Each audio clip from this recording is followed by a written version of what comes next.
ariko reka ntangirane just a little story. Tito Rutaremara, are you here? I want to know where you are around. I want to tell the story. You know, in actual fact, igihugu cyacu kivuye kure. Ewe, ntikiravayo neza. Turacyavayo. Acyari byinshi. Impamvu mvuze Tito, it's a bit of our history ijyanye na what happened to us, the genocide, the tragedy. I want to build on it to tell you some other things. The genocide that happened, there are indications of things that happened as far back as the 60s. That continued. Nubwo, we also have people who would say it's an exaggeration, really nothing happened. Or what happened, I think, was bound to happen or should have happened. We still have that conversation, unfortunately. But I wanted to say something. I don't say it a lot. It comes to my mind once in a while. And Tito, you were one of those twari kumwe in 1991 in Paris. Munama na Paul de Joux. There's a name I cannot forget. Ariko ndibuka bihozagara, ndibuka wari uhari nawe cyane. Oya, ariko ahubwo naje mbere. Twarahagusanze. Niyo mpamvu na confuse. Abo najyanye nabo mu nama ni bande? Hari bihozagara na Bihozagara wari wazanye na doctor. Nande? Dr. Ndahiro. Dr. Ndahiro, but I remember we were like 5 people. Okay, but at least we told you the story immediately after the meeting. Yes, I remember. Sit down. 2 things happened.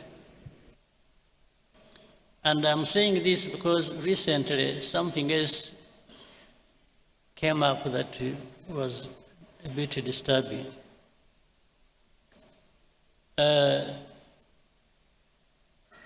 We were invited, RPF, to go to Paris. We were supposed to meet some people from Habyarimana's government. It was about, according to what we were told, to talk about peace. In fact, the RPF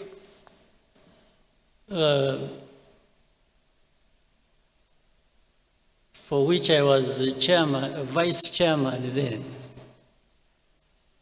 insisted I should not go. Because they are saying, you know, with all these things happening, and that was 91 September. Was it 91 or 92? 91 September. The end of 91. The end of 91. Yes, it was particularly, I remember, 71 September, I think it was 22nd. So the people insisted I should not go because there was chaos. They even thought they were worried about my security and so on and so forth. So, but I insisted. I told our people in a meeting, which was very people, I said, you know, if we don't go, and by the way, they insisted I should be the one to come. But I said, no, but you have the chairman, so maybe you should be the one to come. He said, no, no, no, we want you. And that's what caused some worry. They said I shouldn't. But I insisted. I said, I'm going. Because if I don't go, if we don't show up, we will never be understood that you think we are just there fighting and we don't want peace. So I went there. A couple of things, quickly, I got something else. When we arrived, we had a meeting. It was in the morning. I met a couple of people. One was a man who was, I think, a Director General in Foreign Affairs in France. And that man was called Paul de. I followed him. He even later on became ambassador to Mexico, then went somewhere, and then he's now an old man like me. He's 90, must be 90 something. 96 or something. So when we met, I met him, I met Mitterrand's son. I was almost beaten up for not pronouncing the name well. I'll tell you that. So in the meeting, this man, Paul Dejoux, kept poking his finger in my face.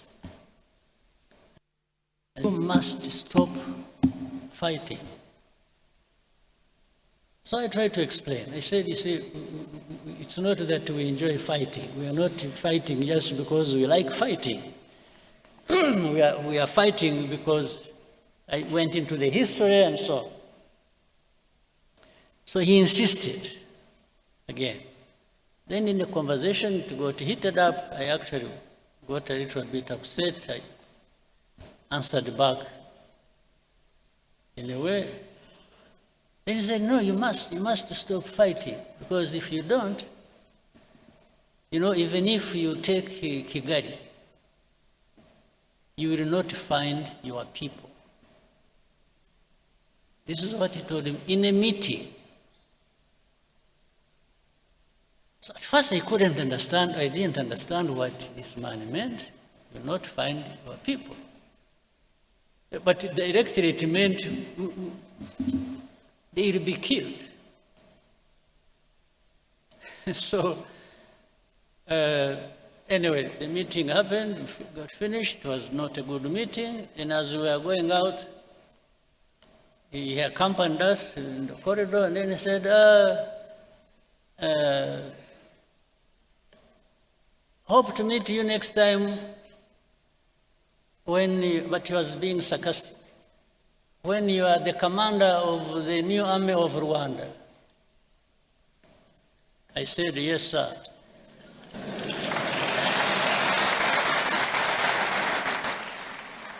I said, if and when that happens, you rest assured I will do a good job of it. This is what I told him. So I went, when I was supposed to stay a night and leave the next day. So in the hotel where I was sleeping, I think we were in Hilton Hotel. I was with Ndahiro and Tom of Yabagam. So in the middle of the night at around 4 a.m.,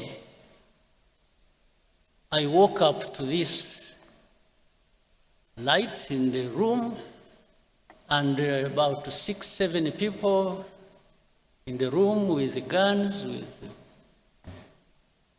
They were not putting on uniform, they were putting on jackets and so on and so forth.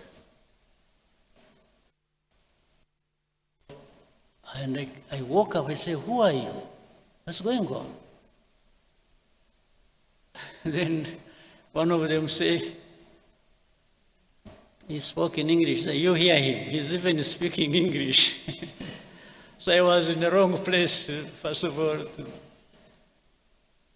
Then they said, say, where are your documents? Bring your briefcase. Before I opened it, they had broken it. So but I kept asking, who are you? Who are you? Who are you? Then as I was doing that, when I looked through the door connecting to the room where Dr. Ndahiro and Tom Byabagamba were staying, I saw they were sitting down in handcuffs. For me, they didn't put me in handcuffs. So I asked me, what's going on? They, a bit rough, but so they took us, dumped us somewhere in prison. I didn't know. It was my first time to be in Paris, and my first time to be in prison. So, hopefully the last. Since that time, I haven't been to any other prison. So they put us in the lock somewhere down in the basement of some building and left us there. Then later on, people showed up around 3 o'clock. In fact, why I remember that because Agara was around, they didn't know where we had been taken. I don't know how. They were assisted by some people in France whom they knew. Then we saw Jacques Rabunal and because Agara. There was a very good friend of ours called Carbonal, a French guy. They showed up in that basement in the prison because I think they had known where we were and they had tried to give us food. I refused to eat. I told them I'm not going to eat anything in that prison. So they brought us bread, I remember, and milk, pints of milk and bread for us, because we had refused to eat prison food. Then they even wanted to interrogate us. Well, they did. They wanted to put, to use a polygraph on me, the lie detector. I refused. I told them I'm not going to have a lie detector at all. I said, if they want to kill me there, let them go ahead. In the end, they said, whom did you meet? I mentioned that man. Then said, who else? I said, Christopher Mitterrand. He said, no. Who told you he's called Jacques Christopher Mitterrand? So they told me, repeat. I said, no, I'm not going to repeat. I said, I'm not the one who gave him his names. So anyway, in the end, at around 8 o'clock, they released us, and that night I left. I drove from Paris to Brussels, where I was to take a plane the next day and come back home.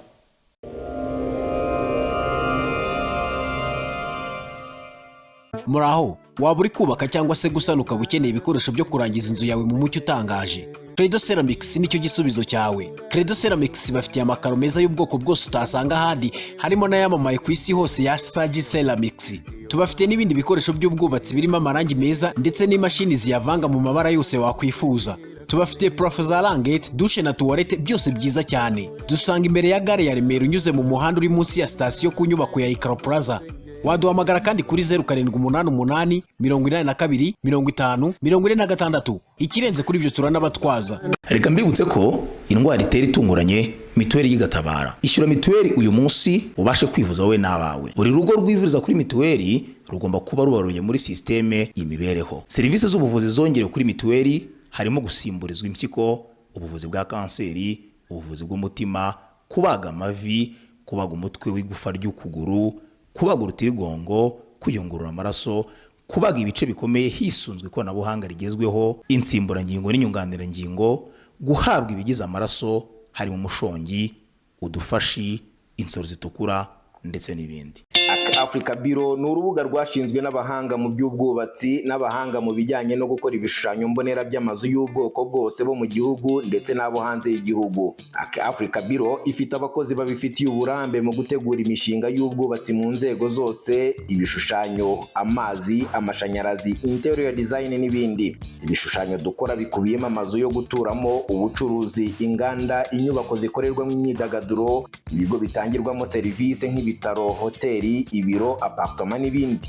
Dutegura ibishushanyo na dosiye yuzuye byose bikenerwa mu mushinga wo kubaka ku buryo uguze umushinga ahita akomeza mu gushaka ibyangombwa byo kubaka.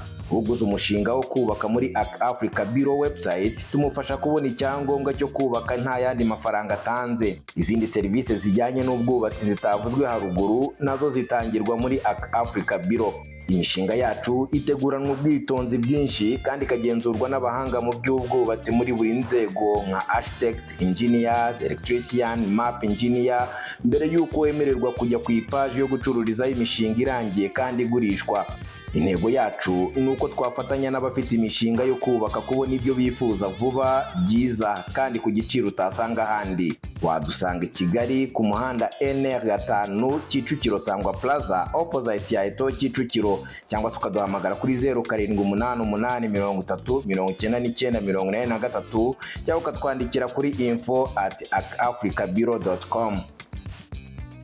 Uhira na amazi.rwa ni imishinga ya Taxes Rwanda iguha amazi meza yo kunywa mu gihe ufite restaurant, mu gihe ufite ikigo cy'ishuri. Amazi.rwa ufite coffee shop, aya mazi yose aba y'imvura aba ya wasaka barayatunganya mu buryo bw'ikoranabuhanga ukayanywa nta kindi wiri ukoraho. Tandukana no kwirirwa ugura amazi bya hato na hatoya. Abanyeshuri bakanywa amazi meza. Taxes Rwanda na amazi.rwa nicyo gisubizo. Naho uhira niba ufite urwuri cyangwa se imirima minini, umushinga wabo wawuhira nicyo gisubizo. Bagufasha kuhira uburyo bwo gufana amazi mu butaka ukajya wuhira imyaka yawe ndetse ugaha n'abaturanyi. Bivuga ko wanafatanya. New Hope bafite inzoga za Moap, bakorera Tedemir imbere yo kwandamage 0787131442. Izi nimero wazikoresha wifuza kurangura byisumbuye cyangwa usaba amakuru, ariko izi nzoga za Moap ziri ahantu hose. Niba uri mu Rwanda ukaba wifuza kugura imodoka uyigurira mu gihugu yagenzemo kandi munipi ihari, munipi irahari ngo igufashe kwigurira mu gihugu yakorewemo ikakugeraho igifite ubushya bwayo bwose. Rero niba ushaka kugura imodoka nziza zo mu bwoko bwa Hyundai, Kia, Range Rover, Chevrolet, izi modoka z'amashanyarazi izikoresha uburyo bwo kunywa mazutu na essence bisanzwe, ubwoko bwose bw'imodoka iz'amashanyarazi, munipi ni igisubizo cyawe. Munipi ikorereza imodoka zivuye muri Korea ndetse no mu Bushinwa kandi mu biciro nk'ibyo ku ruganda. Niba ushaka gutumiza no gutunga imodoka nababwiye hejuru zabiza hybrid cyangwa iz'amashanyarazi, bahamagare cyangwa ubandikire kuri WhatsApp kuri nomero 0788227090. Wanakoresha kandi nomero yo ku cyicaro cyabo muri Korea guteranya 82 10 74 95 5222 bakaguha amakuru arambuye. Wihendwa cyangwa ngo ugure ibishaje, Munipi Limited irahari, ni igisubizo cyawe aho igutumiriza imodoka kandi ikakugeraho mu bushyashya bwayo bwose.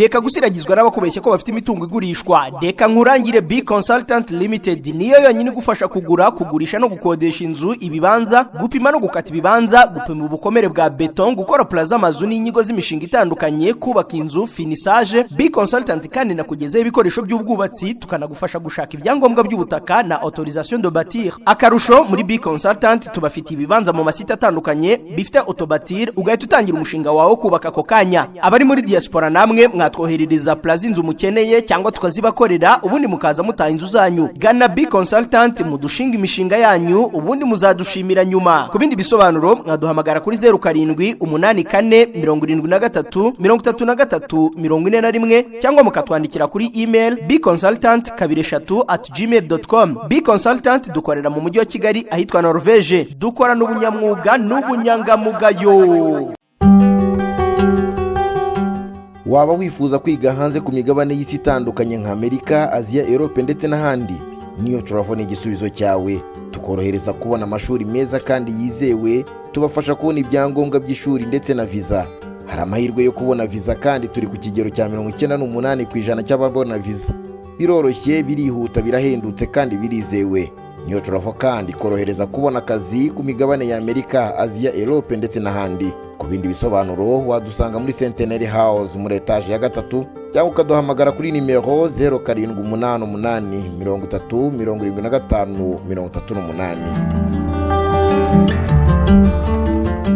niba usanzwe utemberera Huye ukaba ugenda mu uyu mujyi nakurangira Songa Motel, niho honyine ho kurara. Bafite amacumbi, bafite bare nziza, bafite restaurant ndetse na coffee shop, bafite parking ihagije kandi by'umwihariko ni imbere ya gare, ntibigusaba gutega niba utarajyana ibinyabiziga, niba warakijyanye kandi parking yabo nk'uko nabikubwiye irahagije. Songa Motel iri imbere neza ya gare Huye, imbere ya mize ugikatire tubona icyapa yuzamuka cyangwa se umanuka. Songa Motel bagufitiye amacumbi ahagije niba mwaragiye muri timu nini, bagufitiye amacumbi meza kandi waragiye uri famiye wikwirirwa uburahurara cyangwa uhangayika. Kandi mu macumbi yabo harimo byose nk'uko nabikubwiye, yaba restaurant, yaba bare, yaba parking, yaba coffee shop ndetse n'uburyo bwo kwidagadura, kureba imipira, BR n'indi mikino, byose ubisanga muri Songa Motel, byose biba bikubiyemo. Wigira ahandi rero urara wihangayika, ugira ikibazo cyo kuburahurara uri mu mujyi wa Huye, Songa Motel niyo nakurangira. Babwire ko uturutse ku Muryango TV,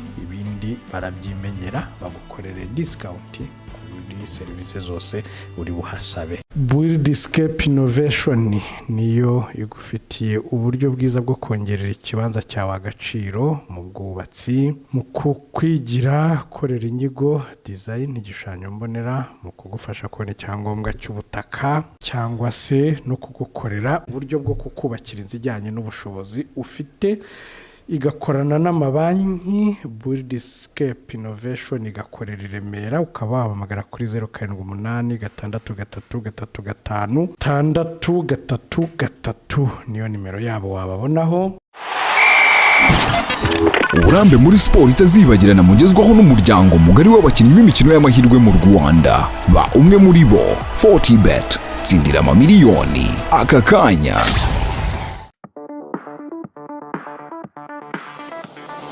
Ese imyenda irakuremereye cyangwa iremereye ubucuruzi bwawe? Ufite ibibazo bya mikoro, imyenda ikomeje kukuremerera, ukeneye ubujyanama mu by'imari? Sibonta Finance Limited ni umufatanyabikorwa wizewe mu bujyanama ku myenda no gufasha kwigarurira icyizere mu mari. Dufasha abantu ku giti cyabo n'ibigo gucunga imyenda, kuganira n'abo babereyemo imyenda, gutegura uburyo bwo kwishyura neza no kongera guhagarara neza mu by'imari. Ubujyanama bw'umwuga mu by'imari tubafasha gukora igenamigambi ry'imari, gucunga amafaranga yinjira n'asohoka, gutegura ubucuruzi no gufata ibyemezo byiza by'imari. Inguzanyo zihuse ku bucuruzi, dutanga ubufasha bwihuse ku bacuruzi, ibigo bito n'ibiciriritse, amatsinda n'abashoramari bakeneye amafaranga yo gukomeza ibikorwa cyangwa gukemura ibibazo bya mikoro. Muri Sibonta Finance twizera ko buri kibazo cy'imari gifite igisubizo. Mudusange kuri Diamond House Kicukiro Centre muri etage ya 2 Kigali, Rwanda. Wanaduhamagara kuri telefone ifite nimero akamenyetso ko guteranya 250 78 14